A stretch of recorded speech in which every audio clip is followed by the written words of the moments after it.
if you want to reach out to customer support in Bluesky Social, here's the step-by-step guide on how to do it. First of all, go ahead and open up your Bluesky, alright? And then basically click the three bars at the top left, and then go ahead and click help right here, highlighted next to the feedback, and you'll be redirected to the browser, okay? And basically what you're gonna do, just type right here, fix account, for example, alright? And then just go ahead and select one of those articles. Let's say, for example, I want to set domain as my handle, okay?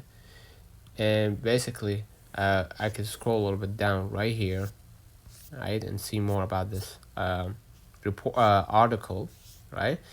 And basically it says for more details and resolution identity, you will see right here more about the protocol. And if you have more questions, just click submit a request, and this way you will be able to reach out to their basically to their customer support.